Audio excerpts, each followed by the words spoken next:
yung mga bitaw ng mga sagot ni Pastor Apollo C. Quiboloy last time sa Senate investigation. No, talagang makikita mo na one-sided talaga dahil puro witness lang ni Rizon Taveros ang nagsalita, karamihan.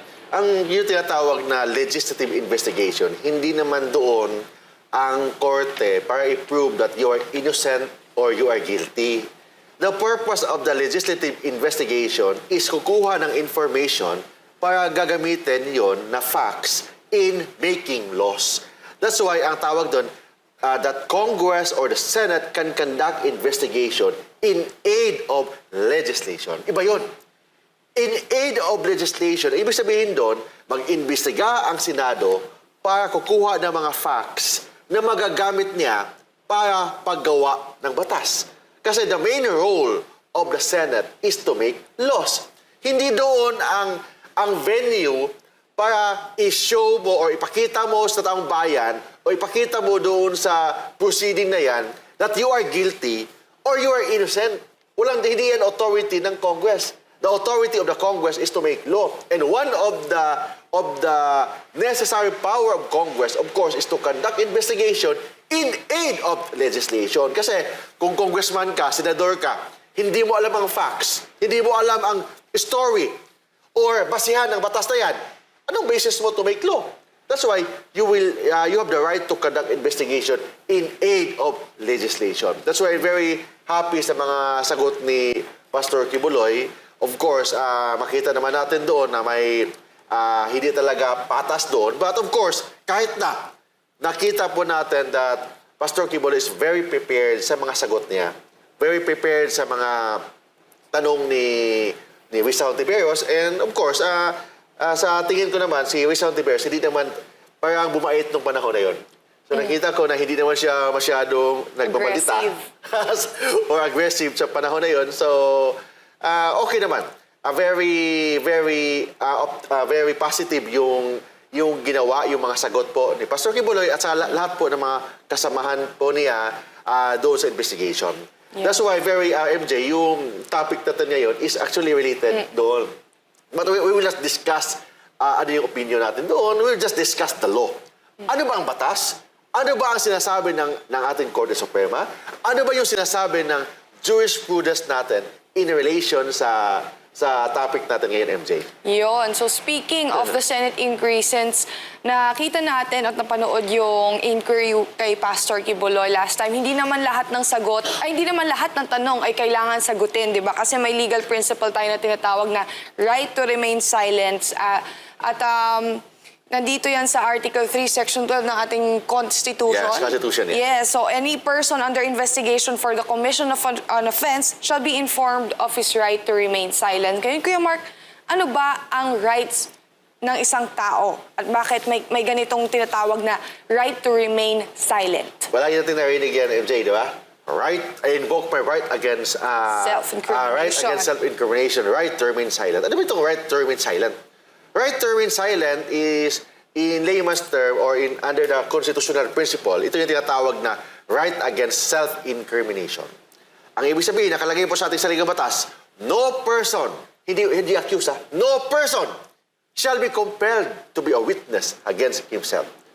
Ang ibig sabihin daw that no person shall be compelled to be a witness against himself, walang tao na pwedeng pilitin na maging saksi laban sa kaniyang sarili. No person shall be compelled to be a witness against himself. Walang tao na pwedeng pilitin na maging saksi laban sa kaniyang sarili. Kasi yun ang sinasabi ng ating batas. At hindi lang doon. Yung tinatawag na right against self-incrimination, dapat hindi yun pwedeng gamitin laban sa isang tao. For example, in-invoke niya yung right against self-incrimination or in-invoke niya yung right to remain silent, hindi ibig sabihin na guilty na siya. Hindi ibig sabihin na may tinatago siya. Kasi nakalagay po yan sa ating saligang batas. The right yan ng isang tao na to remain silent. Right yan ng isang tao na yung tinatawag na right against self-incrimination. Ano yung rationale dito, MJ? Dalawa. Ang purpose ng ating saligang batas. Bakit may tinatawag tayong right to remain silent or right against self-incrimination? Number one, for humanitarian reason. ang ating government or ating Estado, bawal gamitin ang coercive force to compel a witness to extract testimony na pwedeng magamit laban sa kanya. Kasi ang government is very powerful, kailangan may limitasyon sa kapangyarihan ng ating government. That's why, sabi ng batas, for humanitarian reason, the government or the state should not use coercive force in compelling a witness to testify against himself. Second is yung tinatawag na for practical purposes. Kasi practical purposes to avoid a witness to commit perjury. If you compel someone to testify against yourself, there's a possibility that the witness may commit perjury. That's why, sabi ng batas, it should be voluntary in nature. When you testify, it should be voluntary. There should be no compulsion in testifying. Kasi if you testify under compulsion or you're compelled to testify against yourself, there is a possibility that you may commit perjury. Kasi na-compelled ka, napilitan ka na mag-testify laban sa'yo. So, bawal yan under humanitarian reason or under for practical purposes. Yun. So, bukod sa Senate inquiry na sinasabi natin kanina, ano pa po yung mga instances na magagamit ang right to remain silent? Ang right to remain silent or right against self-incrimination, Lala, MJ, pwede yan i-invoke hindi lang sa criminal prosecution. Kasi criminal prosecution doon sa korte, may kaso ka na sa korte, criminal prosecution, pwede mong invoke yung tinatawag na right against self-incrimination. Second, during administrative proceedings. Example, may kaso ka sa administratibo, may kaso ka, for example, you are police, you are government official, may investigation ka in your administrative cases, pwede mo invoke yan. Or even civil cases. In civil cases, may mga damages, yung breach of contract, mga ganun, pwede mo invoke yung right against self-incrimination or right to remain silent. And including legislative investigation. Like yung nangyari, I think last day, kay Pastor Kibuloy at saka mga kasamahan po niya, yun ang tinatawag na legislative investigation. Pwede mo din i-invoke yung right to remain silent and right against self-incrimination. Kung i-invoke mo yung MJ, I repeat, hindi ibig sabihin na may tinatago ka. Karapatan mo yan, nakalagay po sa ating saligang batas dahil, dalawa, for humanitarian reason, para at least hindi ang government should not use coercive force to compel someone to testify against himself. Limitasyon sa power ng ating government and for practical purposes to avoid somebody to commit perjury if you compel someone to testify against himself. Kuya Mark, dapat talagang i-invoke. Hindi dapat tahimik ka. Kasi pag sinabing tahimik ka lang, parang tantamount na ba yun na ini-invoke mo yung right to remain silent? Kasi hindi ka nagsalita. Silent eh. Oo. Kailangan mo diba? i-invoke. I-invoke talaga. Kailangan mo i-invoke kasi kung nakaupo ka lang dyan, that's why you need to have a lawyer. Lawyer na taga-bulong dyan during legislative investigation or sa korte, the lawyer will object. For example, may question sa kalabang abogado. Tatanungin ka, MJ, ikaw ba ito? Ikaw ba yan? Pwede mo i-invoke ang right against self-incrimination. Kasi kung hindi mo i-invoke, sinagot mo, ni-waive mo yung right against self-incrimination or ni-waive mo yung right to remain silent. Kailangan mo i-invoke or kailangan yung abogado mo mag-object. Kung hindi mag-object ang abogado mo, tapos ikaw, pag tinanong ka ng kalaban mong abogado, sinagot mo agad, it means you're already waiving your right against self-incrimination. So therefore, if you waive your right against self-incrimination, yung testimony mo can be used against you.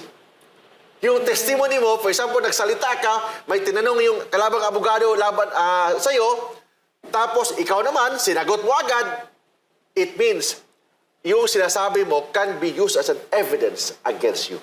Yun yan. Pero sa mga legislative inquiries na napapanood ko, pinapalayo yung abogado eh. Ang abogado, sometimes, they are not allowed to testify because ang mga during legislative investigation, they are actually witnesses or resource person. So, they are not allowed to talk unless, like for me, the Congress allowed me to talk kasi hindi naman ako abogado talaga ng SMNI during sa panahon ng investigation sa SMNI. Kung hindi, ako yung legal officer ng SMNI. But unlike with attorney yun, hindi naman siya resource person. So, hindi siya pwedeng magsalita, but pwede siyang bumulong. Pwede siyang magbigay ng advice sa mga kliyente and other lawyers doon sa yung mga kasama ni Pastor, pwede magbumulong, but hindi pwedeng magsalita kasi hindi naman sila ang resource person. Pero pwedeng mag-advise during Yes. the questioning of the accused. Yes, hindi sila accused, they're resource Ay, persons. the resource person. So, pwedeng mag-advise, pwedeng bumulong, but hindi pwedeng magsalita. Nandiyan yan sa rules ng Senate na bawal ang mga abogado magsalita, only the resource person. So, I repeat, nung nagsalita po tayo, ako doon sa Congress, hindi po ako ang abogado. Actually, kasama po tayo sa resource person bilang part of the officer ng SMNI. Yun yan. So, para hindi malito yung taong bayan, anong pagkakaiba sa isang resource person sa isang abogado during the legislative investigation? Yun. Kuya yun yan. Mark, ang akusado lang ba ang pwedeng mag-invoke ng right na to, right to remain No, silent? hindi. Hindi lang yung accused. You say accused, may pending ka na criminal case. Yun, ang tawag doon, accused. So, hindi lang accused ang pwedeng mag-invoke ng right to remain silent, including ordinary witnesses. Including yung mga respondents or including the petitioner in a civil case or the complainant or the respondent in an administrative case, they can also invoke the right to remain silent or yung tinatawag na right against self-incrimination. So I repeat, kahit i-invoke nila yan, hindi ibig sabihin na may tinatago sila, kung hindi one of the constitutionally guaranteed right yan, yung right to remain silent or yung right against self-incrimination. Di ba, Kuya Mark, kasama yan sa binabasa sa Miranda rights? Yun. Yung Miranda right, yes, kasama yun. You have the right to remain silent. Silent. Pero yun yan. The right to counsel din. You have the right to counsel. But iba yun, yung sa Miranda right, iba yun kasi right to be informed. Iba yung right to be informed sa right to remain silent. Right to be informed that you have the right to remain silent. Right to be informed that you have the right to counsel. Iba yung right to be informed sa right to counsel. Right to be informed that you have the right to remain silent is different from right to remain silent. So you, during the Miranda right, kailangan obligasyon ng isang pulis na i-inform ka. Ipaalam sa'yo, hoy, may karapatan ka na tumahimik. May karapatan kang kumuha ng independent na abogado. Yun yan, right to be informed. But iba yung right to be informed sa actual right to remain silent, sa actual right to have a legal counsel. So yun bukod yan. sa mga legislative hearings, sa mga administrative hearings, pwede rin bang i-invoke ang right to remain silent pag inaaresto ang tao? At kailan pwede? Yes, i-invoke? you have the right to be informed. You have the right to be informed. Kasi yung mga right to remain silent or right against self-incrimination is actually a right available during investigation. Hinuhuli ka pala, wala pa naman investigation eh. So, wala pa doon. Ang right mo doon is right to be informed. Right to be informed, it means may karapatan ka na malaman na you have the right to remain silent. May karapatan during the arrest. You have the right na malaman mo na pwede kang kumuha ng abogado. You have the right na malaman mo na pwede kang tumahimik. You have the right na malaman mo na pwede kang kumuha ng lawyer, that independent na lawyer, preferably of your own choice. Malaman mo. Right to be informed during the arrest. But during the investigation, yun na yun. Karapatan mo na to remain silent, karapatan mo na kumuha ng abogado, karapatan mo na you have the right against self-incrimination. Yun yan. Paano, Kuya Mark, kung inaresto ako ng pulis tapos hindi niya sinabi sa akin yung karapatan kong malaman? Anything na sinasabi mo without counsel cannot be used as an evidence against you. Yun ang tinatawag na fruit of a poisonous tree under the principle of exclusionary rule. Yung sa exclusionary rule, kung nagsalita ka during investigation, wala kang abogado, hindi mo alam, hindi mo in-exercise yung Miranda right mo, hindi ka binigyan ng abogado, preferably of your own choice, nagsalita ka lang, inamin mo na ikaw yung pumatay, ikaw yung nagnakaw, lahat ng mga pinagsasabi mo doon are inadmissible as evidence because those are fruit of a poisonous tree. Yun yan. Kuya Mark, i-address natin yung confusion. Kasi, for example, pag may police operations, tapos binasa na Miranda rights, paano yun? Paano mo i-invoke yung right to remain silent? Wherein, nag-uusap naman kayo ng arresting officer. Okay, kung magsalita, yung right to remain silent is actually available during investigation. Investigation. Yung right, during Miranda right, yung right mo is to be informed. Dapat alam mo na you have the right to remain silent. Kasi kung nagsasalita ka doon during siya arrest, it means you have now the custody sa police. Nagsalita ka doon na wala kang abogado, lahat ng pinagsasabi mo hindi magagamit na ebidensya laban sa'yo. Kasi ang tawag doon, fruit of a poisonous tree. Yun yan. Kahit inamin mo pa yung Kahit kasalanan inamin mo pa na ikaw yung pumatay, kahit inamin mo pa na ikaw nagnakaw, kung wala kang abogado during the custodial investigation, those testimony or those statements cannot be used as an evidence against you because under the principle of exclusionary rule, yung mga testimony mo are considered fruit of a poisonous tree. Kuya Mark, ang right to remain silent ba ay available din kung i-compel ng isang witness na magpresenta ng mga object evidence? Yung mga object evidence, iba yun. I repeat ha, ang right to remain silent or right against self-incrimination covers not to all compulsion. It covers only testimonial compulsion or when a person is compelled to testify using his intelligence. I repeat, compelled to testify using his intelligence. Ano ba yung tinatawag na object evidence? For example, MJ, you're compelled to present your, for example, ipakita mo yung t-shirt na may dugo. Can you invoke right against self-incrimination? For example, kunin yung MJ, o Mr. Pedro, ipakita mo dito yung t-shirt mo na may dugo. Para ipakita mo dito yung baril na ginamit mo sa pagpatay. O yung balisong ginamit mo sa pagsaksak ng isang tao. Can you invoke right against self-incrimination? Hindi. Kasi right against self-incrimination is only available during, not to all compulsion, but only testimonial compulsion. Or when a person is compelled to testify using his intelligence.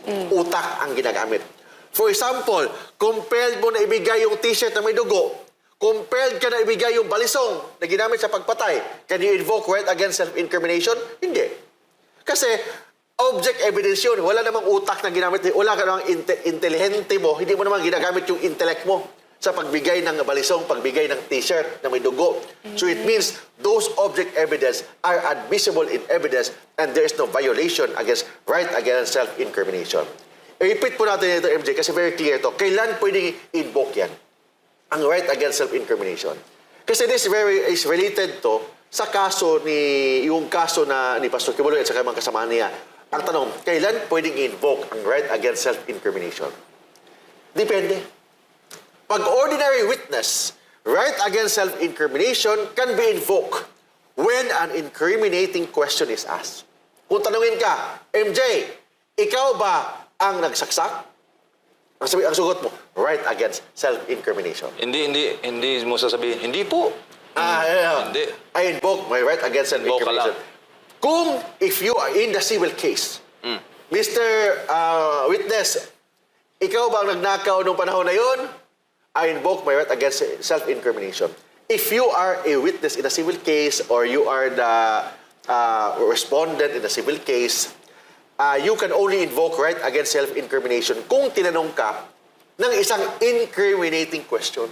Pag the moment that you're asked an incriminating question na magagamit laban sa'yo, pwede mong invoke yung right against self-incrimination.